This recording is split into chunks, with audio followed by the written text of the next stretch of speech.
apologetics must be a part of church discipleship. That's why morality is relative in Americans throughout the West today, because man now determines truth. And I believe that that's why the nation is in the state it's in, because they don't know the Word of God, and because the church has failed, in a sense, to hold forth the Word of God in the midst of a crooked and perverse generation. Welcome to Heritage of Truth. Today our guest is Jerry Rose. Good to be here, thank you. Yeah. Well, Well, I'm used to sitting in that chair. I know you are. Most of the time I sit in that chair, so kind of enjoy sitting in this chair. Well, you've got a long-running show in Chicago, and what is that called? It's called Significant Insights, and it came out of actually the book, Significant Living, trying to help people to really figure out that they have a season for every period of their life. Mm-hmm. And you know, a lot of times when we think about what we call retirement, which I don't like that word, but when we talk about retirement, we sort of get off the merry-go-round of life and we get off to the side, let the world go by. God never intended that. Mm-hmm. You know, we have a place, and a productive place in the kingdom in every season of our life. So that's part of what the whole significant living, significant insights concept is all about. Yeah, the older I get, the more I agree with that. I think it's so important for us to keep working for the Lord, you know, till the day we die. Well, it is, and not only that, it's important for us because, you know, again, you know, going back to that word retire. Retire means to leave the field of battle. In military terms, that's what that meant, leave the field of battle. There's three reasons people retire. One, because they're forced to retire. Two, because it's a panacea. They've always seen this idea of retiring, and they've never really liked their job, so they've always looked forward to that time when they're not going to have to work and they can play golf or they can fish or they can do whatever they want to do. Right. And the third is for the person who really is looking for an opportunity to do something else with their life. And the first never gets past who they were. They're forced to retire. They're still, in their mind, they're who they were, and they never get past that.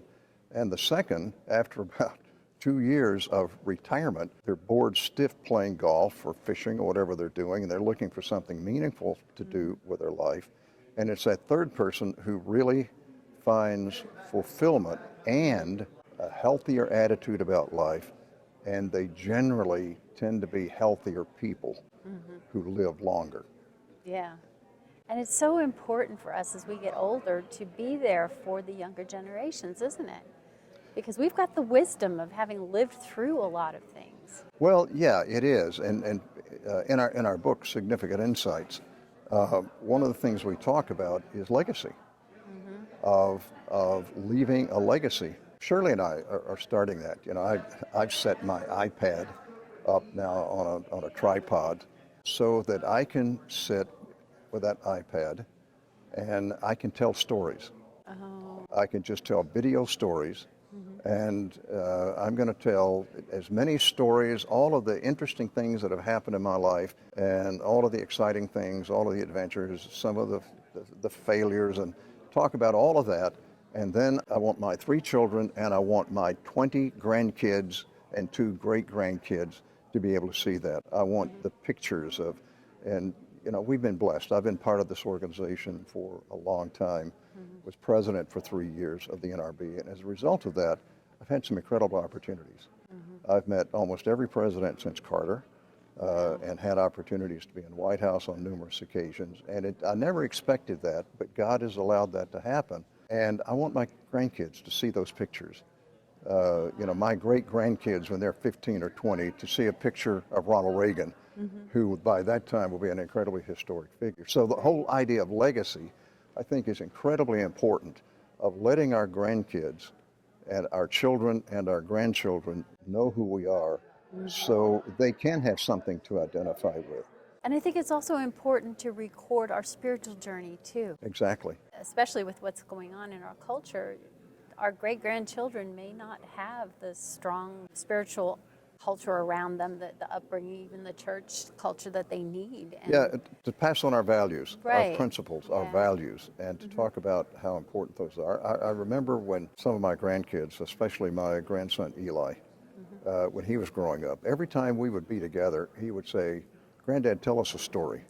Tell us a story." And they really wanted stories. And I didn't always have a story for him. And I want to have a story. I want to have a story for all of my grandkids so that they can have a better idea of their legacy than I did. I knew my grandmother. She died when she was 99 years old.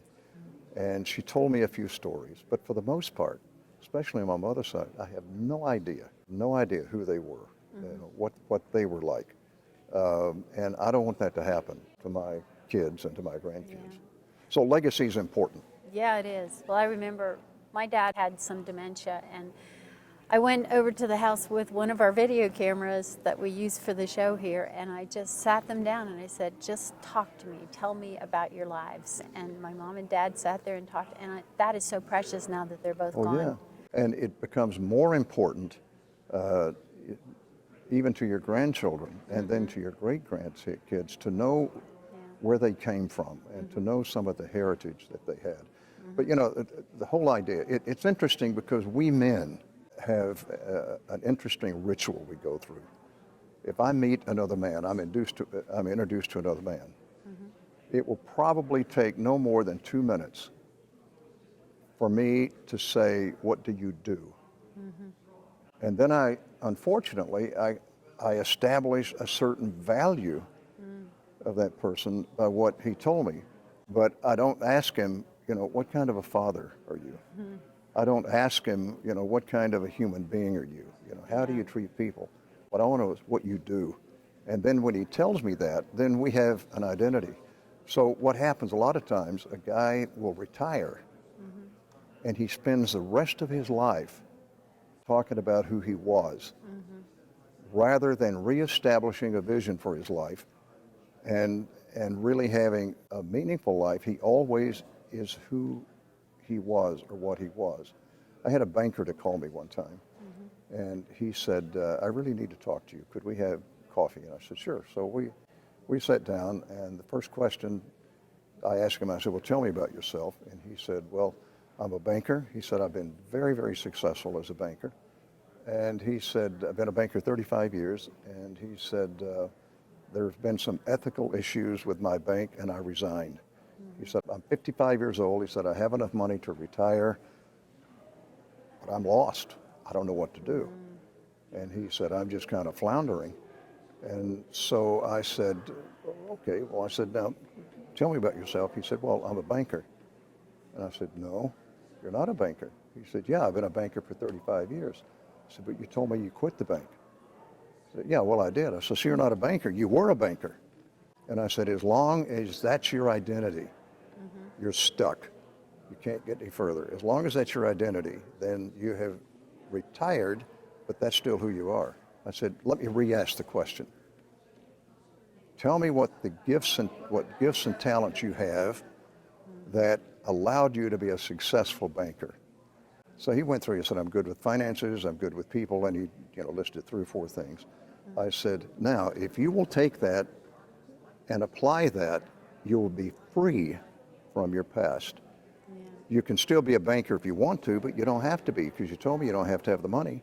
So now you can take those gifts and talents and pray and ask the Lord, how can I apply these with the rest of my life for the kingdom and be more productive than you've been that whole 35 years? And he looked at me and he said, wow, I never thought about that, because we don't generally think like that. And he said, "I know about 60 other guys that need to hear this." The whole idea of the second half of life is having a vision, having a strategy for that vision, and then understanding God has a place for me, and it's an important place in the kingdom in every season of life. Wow, what great advice you gave him. Well, it was a surprise to him because it's not rocket science, but so often guys don't think like that. Yeah, well, in our culture, it is all about what you do, isn't it? Yeah. Yeah. People people identify themselves and other people by their careers, and that's not good. Well, but I know that, all right? I'm experienced enough and I'm knowledgeable enough that I know that, right? Except that I'm now in semi-retirement, and I'm struggling with the same thing Are you really? of who I was, because I started in television, started ministry when I was 15, started in television when I was a junior in college. It's all I've ever done. It's all I've ever wanted to do. I still get an adrenaline rush when I walk into a TV studio. So it's in my blood. I love it. So now I'm at a place to where rather than transitioning out of what I did, I sort of took a half step. So I'm now chairman of the board, still hosting my program and everything. And there may be some point where God says, you know what, I have something else for you. I want you to repackage your gifts and talents and do something else. And I have to be willing to do that because I know it all, but putting things into actual practice is a whole different challenge for all of us, isn't it? So now you've got to take your own advice. I got to go back and reread my books, what I have to do. Yeah, that's funny. That's really funny. Yeah, because I have a book that I wrote several years ago, and I was thinking I need to go back and reread it too. So Yeah. I know what that's like. God teaches you as you're writing the book, and you learn so much from it. But then if you get away from it, sometimes you do forget those lessons, don't you? Was writing a book easy for you? No, I don't think it's ever That's easy some of the to hardest write. work I've done. Yeah. I do a lot of writing, Yeah. but I'm like a fourth and fifth draft writer. Oh yeah. It I mean, doesn't- I'm a really good rewriter. I write. I usually just do a real messy draft. I don't worry about it, and then I rewrite several times. And because the publisher wanted me to cut down on the words, Yeah. it really was refined. Yeah, well, in our book, Significant Insights, it's really by by both of us. I have a portion, my wife has a portion, and we took all of the information that we'd put together over the years, and then she compiled it all. And she's very good at that. She is excellent at that. But it is hard work. It's hard I work. don't think It is- people who it's don't very write hard work. realize Yeah. how hard it can be. Yeah, Yeah, but it's fun. It's rewarding. yeah, it is. I like wordsmithing, like you talked about. I like the free flow, and then to go back and to start taking it apart and putting sentences together Right. and make it more coherent. Right. Or try to find a more Yeah. artistic way of saying something. Yeah. That's fun. Yeah. Yeah. So, is there anything that's in your book that could help young millennials? Yeah, and that's one of the things when I was at a book signing yesterday, and I had a number of younger people to come up, and I said, it primarily has been for second half of life people, but all of the principles in that book work even better if you start younger. Yeah. If you start applying these things when you're younger, it's kind of like investment. If you're working on retirement, don't start at 60. Start at 25 or 30. Right. And by the time you get there, then you'll have a good retirement plan. We talk about the coordinates, and really it's significant living, a roadmap for the rest of your life, and we base it on the GPS theory. Oh, okay. And I have come to depend on GPS, but we call it God's plan for significance. And the whole idea is to, first of all, really have a God-honoring vision for your life. And the second thing is develop a strategy to achieve that vision. And then the third thing is do it. Start on it. Start where you are. You don't have to start big. Start where you are. And God will bring about what He wants to happen with that. But I think that's what we have to do. First of all, we have to allow God to place the vision in our heart. Then we have to develop a strategy to achieve it. And then we have to take action. And then through that, God can take that and He can use it for His glory and to achieve some pretty remarkable things. I heard a story one time that I've applied so many times. When they started thinking about putting a bridge across Niagara Falls, Oh. they had no idea how to do it. And so they brought in all the engineers and they couldn't figure out how to do it. So they brought in an engineer who did something that nobody else thought about. Very, very simple.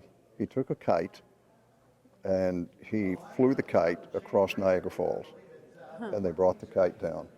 And then with that string that they had, they tied something a little bit bigger on it, and they pulled that across. And then they tied something bigger onto that, and they brought that across until finally they were able to pull cables Wow. across. And from that, flying that kite with that string, they were able to get the cables across where they started building the bridge. And they got the bridge built. Well, the reason they couldn't get it built at first is because nobody could think that small.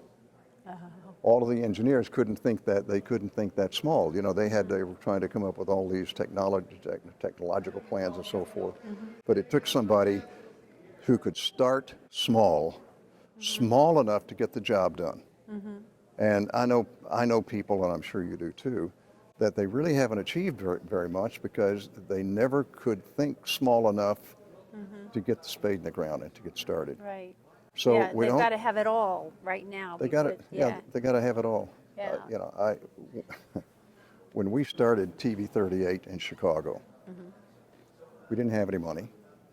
It was a huge vision because we had found enough money to put a down payment on the antenna on top of the John Hancock Center, one of the most recognizable buildings in the world.